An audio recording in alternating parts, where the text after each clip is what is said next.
Ibu derek, monggo. Panjenenganipun Bapak Sugito. Bu Sugito rawuh mboten niki? Rawuh monggo Bu Sugito nggih pundi niki? Monggo Bu Gito nggih, monggo. Biasane nek wonten wewengkon Karang Jawa Nguri mriki kok sing pasrah niku kersa foto sarimbit biasane manteni ndang kagungan putra. Allahumma amin. Pramila monggo nggih Bu Gito pundi niki? Monggo Bu nggih. Langgung-langgung Bapak Sugito ngunadika tatak tanggon teteh nraweteh titi-titis sayaktos pratitis tata tumata kebaing sagung prapita. Sajenengipun foto ingkang salajengipun kunjuk keluarga besar saking paguyuban warga rukun. Monggo Bapak pepunden saking paguyuban warga rukun, monggo mungkin baka sarimbit utawi baka kalih sekawan nyumanggaaken ingkang angka kalih keluarga besar saking penjayanipun Mas Indra Yustiadi, penjayanipun Bapak Sunaryo tai kadang pisan sekalian ibu saking Besan Mbah Jayus, ugi keluarga besar Bapak Jatmiko saking Jogja, keluarga besar Bapak Bagio saking Jogja, ugi keluarga besar Bapak Suprapto saking Jogja, keluarga besar dari Surabaya, juga keluarga besar dari Jakarta. Lang rumiyin monggo para pepunden saking keluarga besar warga rukun, monggo niki sama-sama foto mbak pilih saking keluarga warga rukun iki badhe pisumbang lelagon, monggo wonten Pak Peta satu saja. Oh napa mengke nggih, monggo monggo Pak De nggih, monggo saderenge mangke pepunden kawula panjenenganipun Gus Sudir, biasane Gus Sudir karo ngitung Surabayanan nyambut nggih. Setunggal lagu monggo nggih. Nggih Pak De. Aduh. Nggih, matur nuwun sanget panjenenganipun Roko Mas. Sik asmane lali ya.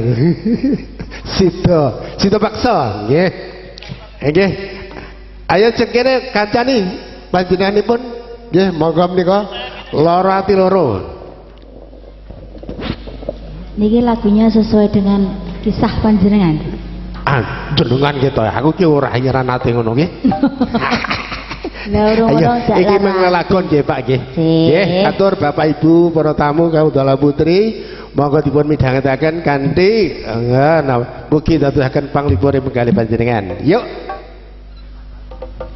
Monggo Mas Nono.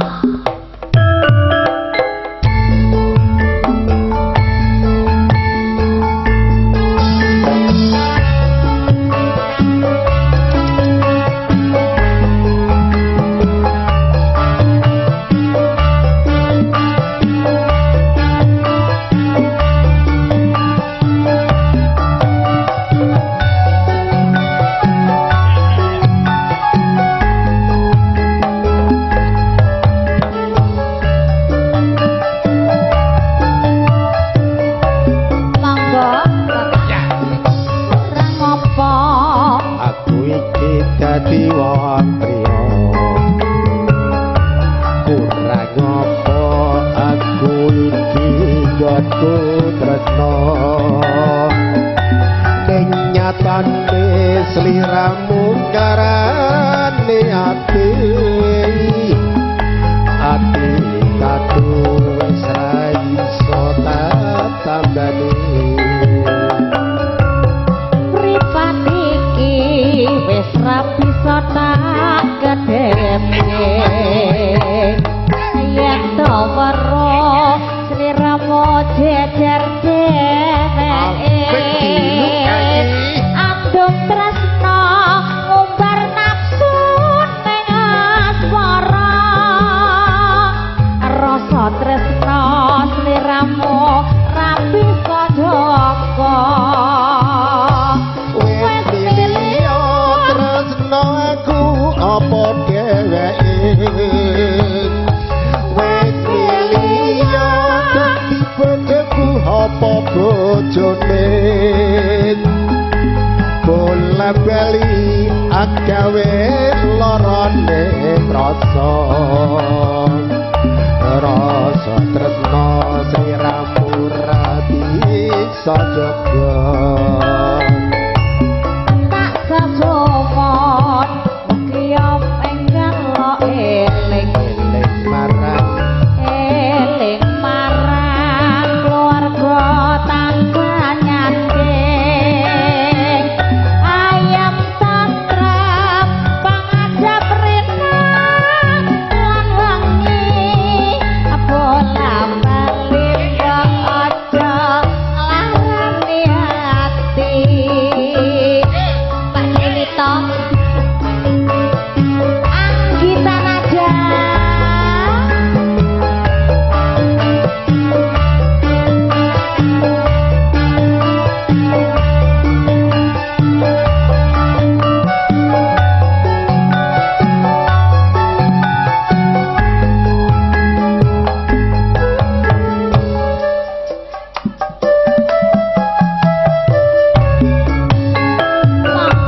kurang apa aku iki dadi wong priya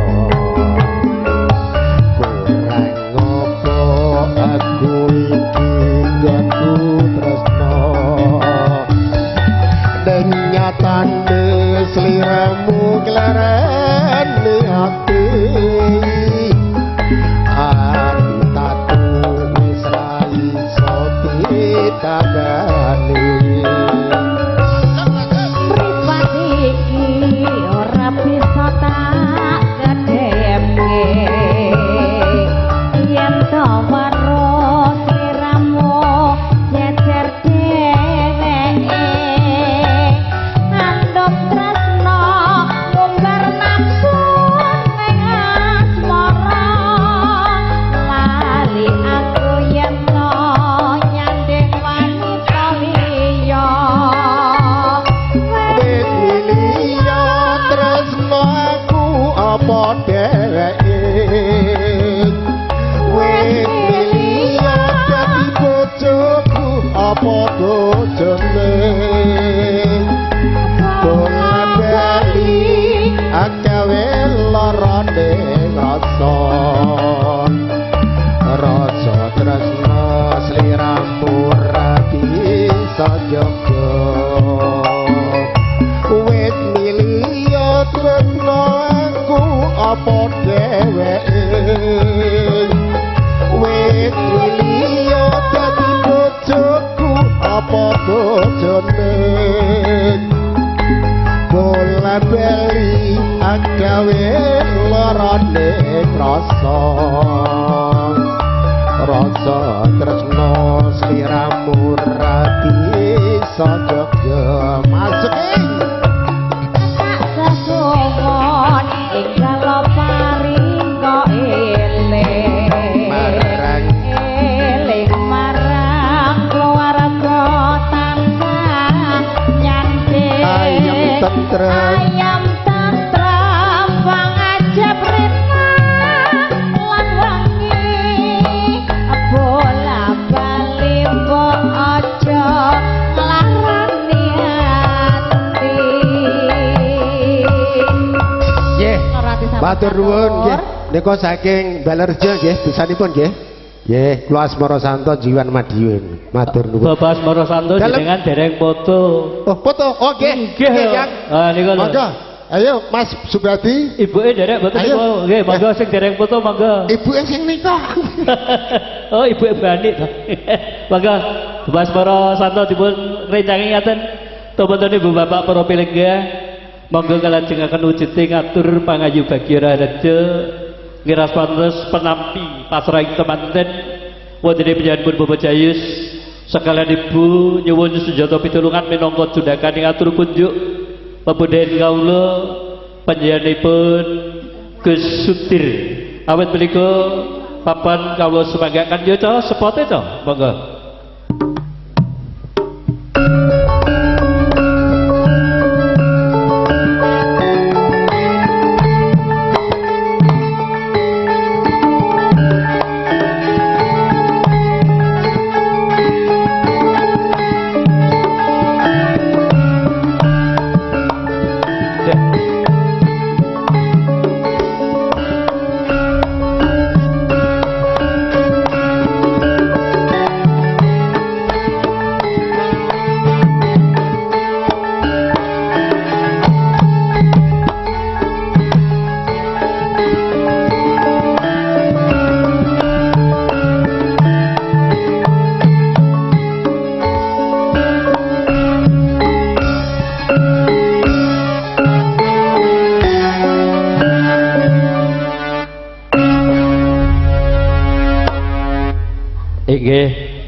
Babine sampun kepareng foto ngaten pepunden kawula Bapak Jayu Sangka Wijaya sekalian Ibu, monggo tindak mriki Mbah Jayu sekalian Ibu, monggo. Nggih, sembah nuwun Bapak Asmara Santo, para bolo-bolo ingkang dereng foto monggo. Nggih, monggo tindak mriki foto keluarga tetap berjalan terus nggih.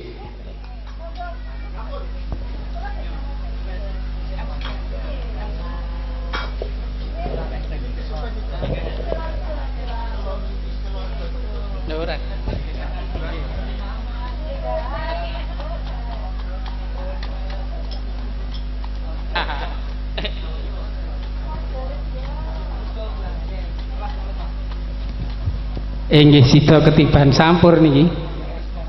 Sakderipun wiyantun mriki kathah ingkang langkung pono ning adoh-adoh nggih. Lah ya Pak cilik nganten tanggal sekawan mboten saged nderekaken menika klungsu-klungsu baride nderek udu. Bismillahirrahmanirrahim. Assalamualaikum warahmatullahi wabarakatuh. A'udzu billahi minas syaitonir rajim. Bismillahirrahmanirrahim. Alhamdulillahirabbil alamin.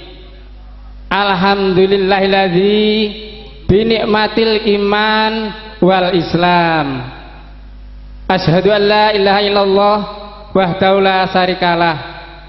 Al malikul haqqul mubin. Wa asyhadu anna Muhammadan abduhu wa rasuluh shadiqul wa'dil amin. Allahumma sholli wa sallim ngala sayyidina Muhammadin wa ala alihi wa sahbihi ajmain. Amma ba'du.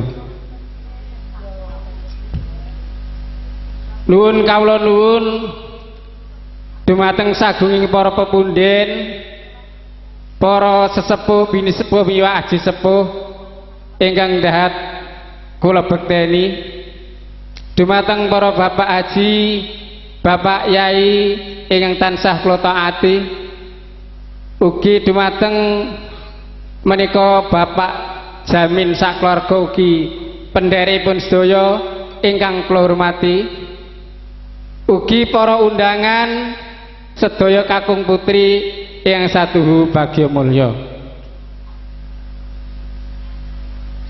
Kula ing mriki wonten ing ngarsa panjenengan sami menika mewakili panjenenganipun Bapak Jayus Angka Wijaya ugi Bu Titi.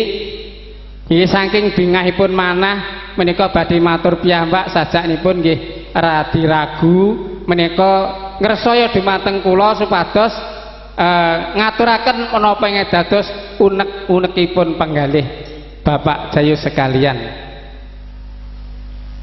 Pramila saking menika saderipun kalajengaken anggen kula matur sumangga boten waleh-waleh panjenengan sami tansah kula dherekaken manjataken ros puji syukur dumateng ngarsa dalem Allah Subhanahu wa taala ingkang tansah paring nikmat dumateng kita sami, nikmat iman Islam taufik sedayahipun ingkang sampun rumentah dumateng kula lan panjenengan sami katitik wonten rikalinga menika kita kawontenanipun sami sehat sedaya nggih. Pramila saking menika minangka pratandha syukur kita dumateng panjenenganipun Allah, sumangga sareng-sareng kula dherekaken maos tahmid alhamdulillahirabbil alamin. Ugi sholawat serta salam ugi tansah kunjuk dumateng panutan kita Kanjeng Nabi Muhammad sallallahu alaihi wasallam. Mugi kita saged nderek sunah-sunahipun ugi tuntunanipun ing pengajap, mugi kita sedaya tansah pikantuk syafaat saking Rasulullah. Allahumma amin. Para bapak ibu ugi para pendhengar sedaya ingkang kula hormati, nggih minangkani saking pun Bapak Jayus Angka Wijaya ugi Ibu Titi sepindah menika ngaturaken sugeng rawuh senajan to sampun radi kasep boten dados menapa kasekican anggenipun pinara hingga paripurnanipun pawiwan wonten ing siang menika. Salajengipun keparenga badhe nanggapi menapa ing dados atur pangandikan saking kadang besan menika dicepet niman nggih Pak Dalang. nggih. Sepindah kula wau ngaturaken salam taklim kunjuk dumateng keluarga riki khususipun Mbah Jayus Angka Wijaya sak keluarga. Langsung kula jawab Waalaikumsalam warahmatullahi wabarakatuh. Salajengipun ugi dipun niyati menika silaturahmi. Kula tampi mugi-mugi silaturahmi menika ndadosaken rumaketipun anggenipun kekadangan antasipun Lembian Magetan kalian Balirjo Mediun. Nggih Bu. Nggih, saged rumaket syukur menika tambah malih duluripun ngaten. Salajengipun wasing gati panjenenganipun kadang besan ingkang saking Mediun menika ngaturaken punang temanten sekalian. Kanthi ucapan bismillahirrahmanirrahim. La haula wala quwata illa billahil azim. Anak kula kekalih dipun pasrahaken wonten ing griya iki kula tampi. Boten langkung pandonga panjenengan sami mugi-mugi anak kula sekalian dadosa keluarga ingkang sakinah mawaddah warahmah pikantuk ridhanipun Gusti Allah tartamtu ugi pangestunipun tiyang sepah saged nemahi gesang ingkang istiqomah ugi rejeki ingkang berkah lan barokah mugi-mugi kemawon enggal mondong bocah. Alhamdulillah. Nggih matur suwun doanipun nggih. Salajengipun kala wau ugi panderek saking Tlatah Madiun menika nyuwun pangapunten istilahipun njaluk ngapura menika mboten wonten ingkang lepat soalé Mbah Jayus nipun seneng mergi pun temu jodhone putrane sing saking Madiun nggih sampun seneng dadi papa enten kekurangane saiti luwih saiti ngendikane Pak Guru mboten masalah soalé pun padha senenge ngaten nggih ya ngaten mbok pilih kala wau sak sampunipun paripurna acara ing siang menika kepareng menika badhe lumengser nyuwun pamit saking griya mriki boten ateges nundung ning kula namung menika njangkepi atur namung nderek tetungak keluarga Mbah Jayus mugi-mugi tindak panjenengan saking dalem mriki dumugi Balirjo Madiun dalempun suang-suang tansah manggiya rahayu wilujeng nir ing sambikala Allahumma amin. Kok bilih mangkatan anggen kula nampi nanggapi atas pasrahipun ingkang saking Balirjo Madiun lan langkung wigatos malih kala wau pikantos sasmita saking panjenenganipun Mbah Jayus ingkang perlu ugi dipun aturaken wonten ing siang menika detik menika panjenenganipun sak keluarga ngaturaken gunging panuwun ingkang tanpa pepindhan dumateng sanak kadang tangga teparo sinoman ugi tiyang sepuh ingkang sampun sabiyantu dumateng bot repotipun Mbah Jayus awit awal ngantos akhir menika ketinggal mriyah ya Mbah Jayus. Nah mriyah menika alhamdulillah boten langkung menika nderek dedongak dongakipun panjang menika dipun amini ya Bu dongane lemah teles Gusti Allah ingkang bales ngaten. Mbok pilih mekaten para bapak ibu ingkang saged kula aturaken bidah malih para madya usana anggen kula makili Mbah Jayus niki jane Kang lho wayahe. Wonten kekiranipun kula nyuwun pangapunten ing sak kata-katahipun. Ing akhiripun wabillahi taufik wal hidayah wa ridwan ya. Assalamualaikum warahmatullahi wabarakatuh.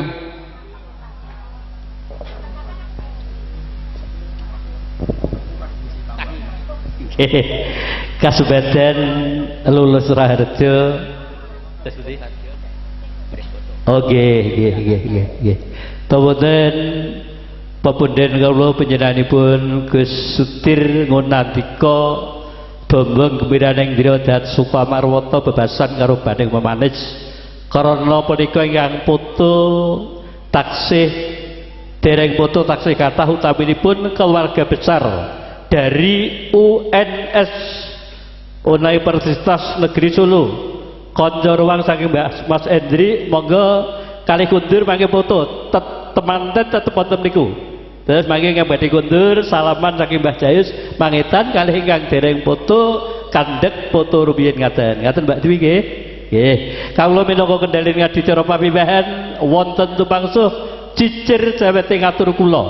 Awit kawula nglenggono titah sawantah taksih kebak salah sadosa pawantu-wantu panyuwun kula mugi panjenengan kepareng ngarumantahaken gunging wilosaya tumanduk dumateng abdi kawula. Semoga kita tutup sareng-sareng wonten kepareng menggalih panjenengan kawula dherekaken maos kamdalah. Moga alhamdulillahirabbil alamin.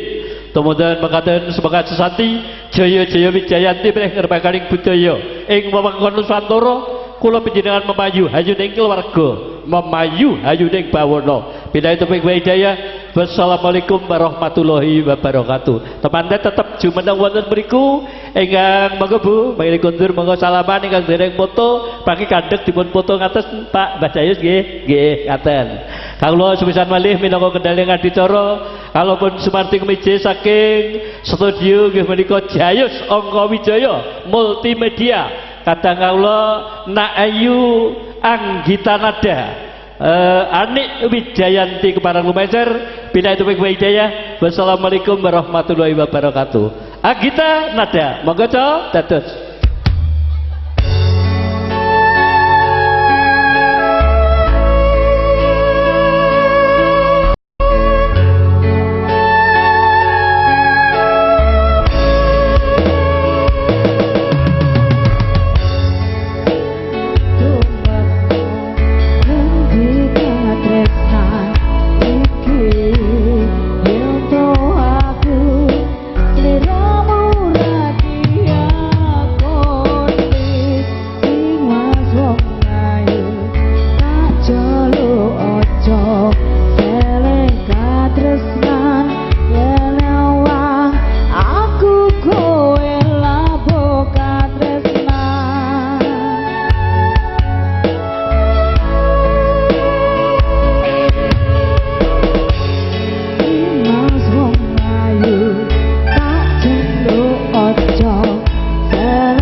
dereng foto utamanya keluarga besar dari UNS Kodarwa dari Mas Hendri. Mas Hendro tak Putrajaya tak dereng ning mau monggo nggih. Nah aku pernah mengis-mengis lah dua tok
anggon kula lapo tresno kendhat sakit coba tarewani tapateni lahire tresno kang suci kasunyatan yen to aku siramu iso nyawiji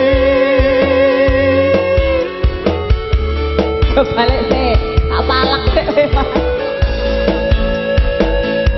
So, dijebol. Ngesek.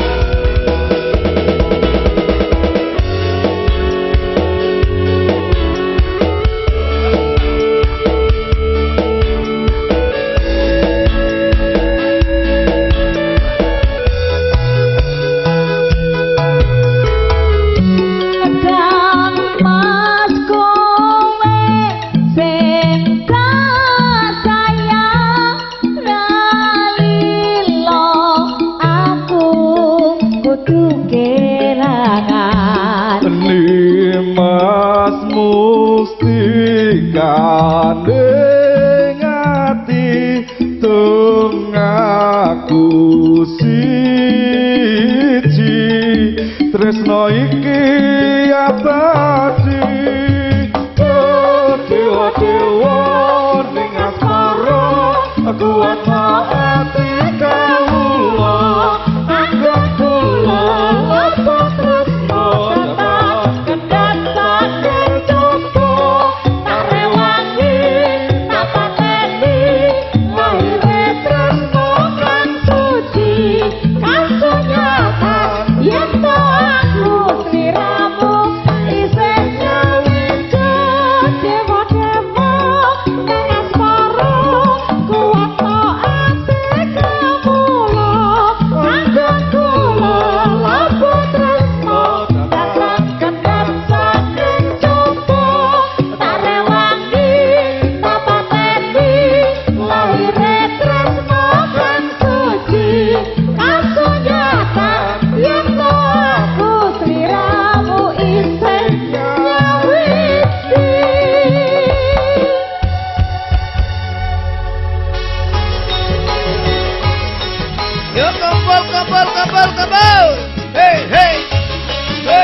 pari pancen kadun